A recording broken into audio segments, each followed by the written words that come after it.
अच्छा मुझे ये बताएं सरदार साहब, ज़ाहिर है आज ईद है और क्या ईद पे खाने में क्या पसंद है आपको, क्या बनाते हैं, बनाना भी आता है कुछ? अभी अपने हलवे की बात की कि हलवा बनता था ख़ास किस्म का, आपको क्या पसंद है खाने में और क्या पका लेते हैं ये भी बताएं। देखिए अपना ना बचपन से वालदा हमारी जो है ना वो बड़े ज़बरदस्त हलवे बनाती थी। और जब मैं बोर्डिंग स्कूल में भी होता था ना तो पीछे से मेरी वालदा जाती थी तो वो हलवे बना के स्पेशल घर के घी के, और ये अपना उसमें ड्राई फ्रूट वगैरह डला हुआ, और ख़ास कर एक बड़ा मशहूर हलवा था हमारे घर का, खशखाश का। वो मैंने ना पूरे पाकिस्तान, पूरे पंजाब में नहीं देखा उसके साथ का। वो इतना ज़बरदस्त हलवा वो बनाती थी और ले के जाती थी, और बचपन से ही देसी घी। और मैं जब बोर्डिंग स्कूल में गया ना, मेरी वालदा को बड़ा शौक़ था कि ये मेरा बेटा पढ़े। वालिद जो है, एक बेटा था, वो लड़ते थे कि नहीं इसको जो है वो बचपन में बोर्डिंग में डाल दिया है। वो कहे मेरी वालदा नहीं, जो मर्ज़ी हो जाए, मैंने बेटे को पढ़ाना है। तो वो सारी चीज़ें, तो जब मैं गया अपना बोर्डिंग स्कूल में तो मैंने सालन का यूँ निवाला भी चखा हुआ नहीं था। 5 साल में मैं उधर गया, देसी घी और शक्कर से ही खिलाती थी। तो मुझे याद है आज तक कि वो मैंने वहाँ जाके, मैं जब वो सालन का निवाला लगाता तो मेरी आंखों से पानी, नाक से पानी आना शुरू हो जाता।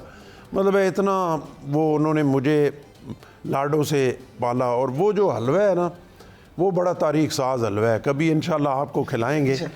तो मुझे जो बनाने की बात है, मुझे कुछ बनाना नहीं आता।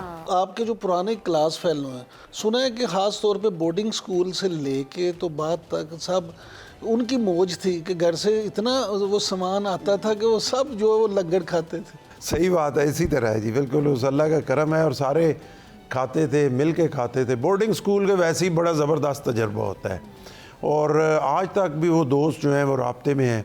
बचपन के 5 साल, और अभी हम 50 साल से ऊपर हो गए, लेकिन वो दोस्तियाँ अभी तक चल रही हैं।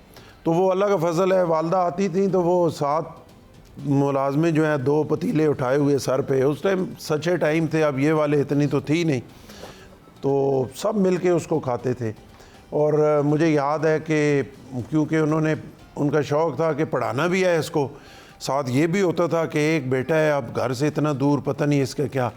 तो वो जो वहाँ पे हमारी माइयाँ होती थी ना, जो हमें संभालती थी, उनको फिर वो निकालती और वो कि नहीं ये मेरे पुत्रे ना बहुत ख्याल रखना तो वो फिर बड़ा ख्याल भी। अच्छा सरदार साहब, क्योंकि माशाल्लाह आप जैसे आप बचपन की बातें सुना रहे हैं, तो कभी बचपन में ऐसा भी हुआ कि कुर्बानी के लिए कोई जानवर हो और उससे इतना लगाव हो गया हो कि अगर वो कुर्बानी के लिए उसको ज़िबा करने लगे तो आप जज्बाती हो गए?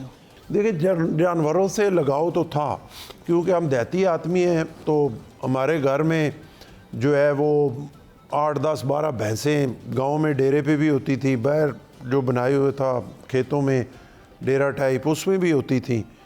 बैल भी होते थे, और पहले छोटे होते थे तो ट्रैक्टर वैक्टर नहीं थी। मेरे वालिद ने वैसे सबसे पहले हमारे एरिया में ट्रैक्टर ख़रीदा 78 में। उससे पहले हमारे मुलाजम होते थे और बैल होते थे, उनके पीछे हल होते थे, तो वो सारा कुछ वो करते थे। तो मवेशियों से लगाओ तो शुरू से है, अब भी है। यहाँ पे भी जो है वो मैंने गाय और भैंस रखी हुई है, कभी कभी चक्कर लगाता हूँ तो वो तो हो जाता था। कई दफ़ा भी ऐसे कि वो जब खूबसूरत जानवर हो तो फिर दिल नहीं करता था, लेकिन शुरू से एक बात थी कि अल्लाह का हुक्म है कि जो सबसे पसंदीदा और दिल को लगने वाला जानवर हो, उसी की कुर्बानी जो है वो ज़्यादा जो है वो बड़ी कुर्बानी है। अच्छा सरदार साहब, कोई अपना बचपन का यादगार कोई वाक़या बताएं हमें जो बड़ा इंटरेस्टिंग हो और आपको आज तक याद हो, कोई ऐसा वाक़या शेयर करना चाहेंगे? नहीं, ऐसे देखे छोटे छोटे वाक़े हैं। जब मैं, क्योंकि बोर्डिंग स्कूल में होता था ना, तो जब घर आता था, बोर्डिंग में आप एक पाबंदी में होते हैं, एक डिसिप्लिन में होते हैं, तो गांव आता था तो एक बिल्कुल आप समझें कि वो सारी रुकावटें दूर, और बिल्कुल सुबह से रात तक खेलते रहना, बंटे खेलना, गुल्ली डंडा खेलना, क्रिकेट खेलना। पीछे मुलाजम और वो भागते रहते थे। घर आता था, वालदा गुस्से होती थी, नाराज़ होती, तो मुझे अपने डेरे या उससे परे नहीं जाने देती थी। बड़ा सख्त कंट्रोल होता था, लेकिन फिर भी स्लिप हो जाते थे। तो जब स्लिप हो जाते थे तो वो फिर बड़े गुस्से होती थी। मैं आता तो वो गुस्से से मुझे मारने के लिए दौड़ती, तो मैं आगे भाग पड़ता और वो पीछे भागती, मुलाजमतें भागती। फिर मैं ऐसा माहौल बनाता, हंसना शुरू कर देता, उनको भी हंसा देता। अच्छा सरदार साहब, क्योंकि ईद कुर्बान जो है वो ख़ास तौर पे कुर्बानी और एसार का दर्स तो देती है, लेकिन हमारे यहाँ साथ ही खानों का भी इससे सिलसिला जुड़ा हुआ है। तो कुछ चंद हम आपसे ना ऐसे सवाल करेंगे जो आपने इंतहाई मुख्तसर उसके रैपिड फायर फौरी जवाब देना है। कुर्बानी के जानवर की कलेजी फ़ौरन या अगले दिन? कलेजी मेरा ख्याल है अगले दिन जी। चाय या कहवा? चाय ज़्यादा होती है। लस्सी या वालिद को कहवा और हमें चाय। लस्सी या कोल्ड ड्रिंक? लस्सी। देसी घी के पराठे या डाइट फूड? नहीं, आप तो दोनों हैं, लेकिन पहले तो देसी घी के पराठे। देहात और ये आप थोड़ा जवाब लंबा हो गया है। मैंने कॉलेज टाइम तक पराठे खाए, कॉलेज टाइम से लेके इस रमज़ान तक, इन 40-42 सालों में मैंने ज़्यादा से ज़्यादा 5 पराठे खाए होंगे। 42 सालों में पराठा बिल्कुल छोड़ दिया। इस रमज़ान में 26-27वें रोज़े को देसी घी का पराठा खाया तो मैंने महसूस किया कि ये तो मुझे बड़ा सूट कर रहा है। अब हफ्ते में 2 या 3 दिन फिर पराठा खाना शुरू। ज़बरदस्त। देहात की ईद या शहर की ईद? देहात की, सारी ज़िंदगी देहात में ईद की है। बड़ा जानवर या छोटा? नहीं, बड़ा जानवर। बारबेक्यू या रान रोस्ट? नहीं, बारबेक्यू। हलीम या निहारी? हमारे इलाके में ना हलीम है ना निहारी है। देसी मुर्गे का शोरगे वाला सालन है और अपना बीफ के जो है वो कबाब हैं। पाए या कौरमा? पाए। लाहौर के खाबे या फिर गांव का देसी खाना? देखिए, दोनों का मुकाबला बड़ा सख्त है। खाबों को भी आप ये बात तो है। जो है वो इग्नोर नहीं कर सकते, और देसी खानों के तो मैं बहुत ही चटनी, लस्सी और देसी घी वाली रोटी तंदूर वाली, ऊपर मक्खन, चटनी और लस्सी, ये मेरी सबसे फेवरेट डिश है। सरदार साहब, वैसे तो आज हम इतनी ईद का दिन है, हम इतनी ज़बरदस्त किस्म की बातें कर रहे हैं, आपके बचपन के वाक़यात भी सुन रहे हैं, थोड़ा सा हम सियासत पर भी बात करना चाहते हैं, अगर आप हमें इजाज़त दें तो।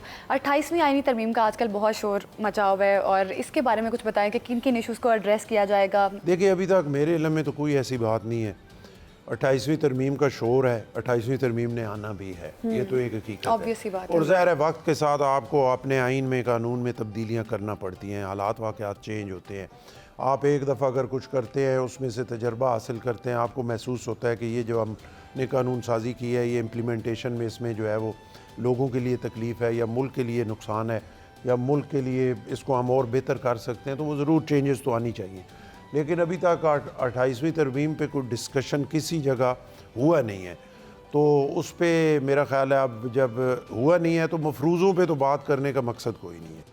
लेकिन सरदार साहब, 2-3 चीज़ें इस हवाले से, उसको अफवाह के या मुशाहिदा के या तज्ज़िया के, ख़ास तौर पे जरदारी साहब के हवाले से, सदर आसिफ अली जरदारी साहब के हवाले से ये कहा जाता है कि पीपल्स पार्टी जो है वो ख़ास तौर पे, क्योंकि 18वीं तरमीम उनकी अपनी वो थी, उनका ब्रेन चाइल्ड था, तो 18वीं तरमीम में बहुत सारी चीज़ें हैं NFC को लेके, नहरों को लेके, कि पीपल्स पार्टी इन पे कंप्रोमाइज़ नहीं करेगी सियासी तौर पे, या नहीं कर सकती। इसलिए शायद पीपल्स पार्टी को कहीं से ट्विस्ट किया जा रहा है, ऐसे हालात बनाए जा रहे हैं कि जरदारी साहब को कायल किया जा सके। आप क्योंकि जरदारी साहब को और चेयरमैन बिलावल भुट्टो जरदारी साहब को बहुत करीब से जानते हैं, आप क्या समझते हैं कि क्या उनको ज़बरदस्ती किसी चीज़ पे कायल किया जा सकता है? देखिए, बात यह है ना जी, ईमानदारी की बात है। पीपल्स पार्टी पंजाब में कमज़ोर हुई, क्यों हुई? उसकी वजह यह है कि पीपल्स पार्टी अपनी जो एक स्टांस था उससे हटी, नून लीग के साथ बैठी। क्यों बैठी? मुल्क की मजबूरी में बैठी। लेकिन हमने अपने वोट्स कुर्बान कर दिए, अपनी पार्टी को कमज़ोर कर दिया, लेकिन जहाँ पे मुल्की मफाद की चीज़ आई उस पर कंप्रोमाइज़ नहीं किया।